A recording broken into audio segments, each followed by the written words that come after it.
బాలకృష్ణ ఎన్టీఆర్ల మధ్య నడుస్తున్న cold war గురించి ప్రత్యేకంగా చెప్పనక్కర్లేదు. ఒకరిపై మరొకరు పరోక్షంగానే సై అంటే సై అంటూ సవాళ్లు విసురుకుంటూ ఉంటారు. వీరిద్దరి సినిమాలు ఇప్పుడు సంక్రాంతి బరిలో ఉన్నాయి. అందుకే ఎవరి గురించి ఏం మాట్లాడాలన్నా కాస్త జాగ్రత్తగా ఉండాలి. ఈ జాగ్రత్త తెలియక జగపతి బాబు అడ్డంగా బుక్ అయ్యాడు. అది నాన్నకు ప్రేమతో ఆడియో ఫంక్షన్ లో. ఈ సినిమాలో జగపతి బాబు విలన్ గా నటిస్తున్న సంగతి తెలిసిందే.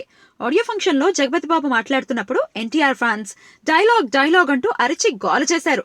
దానికి జగపతి బాబు, ఇది లెజెండ్ సినిమా కాదు డైలాగులు చెప్పడానికి అని అనేశాడు. ఎన్టీఆర్ ఫంక్షన్ లో బాలయ్య సినిమా మాట వినిపించడంతో ఎన్టీఆర్ ఫ్యాన్స్ గగ్గోల చేశారు. అంటే జగపతి బాబు అభిప్రాయం ఏమిటి? ఎన్టీఆర్ సినిమాని తక్కువ అంచనా వేస్తున్నాడా? బాలయ్య గ్రేట్ అని చెప్పాలన్నది ఆయన ప్రయత్నమా, లేదంటే ఇది అలాంటి సినిమా కాదు అన్నది ఉద్దేశమా అంటూ బాబుగారి డైలాగ్ కి విభిన్న కోణాల్లో అర్థాలు వెతుక్కోసాగారు. అంతటితో ఆగలేదు. డబ్బింగ్ చెప్పా గాని ఈ సినిమా ఏంటో నాకు అర్థం కాలేదు అంటూ మరోసారి నోరు జారాడు.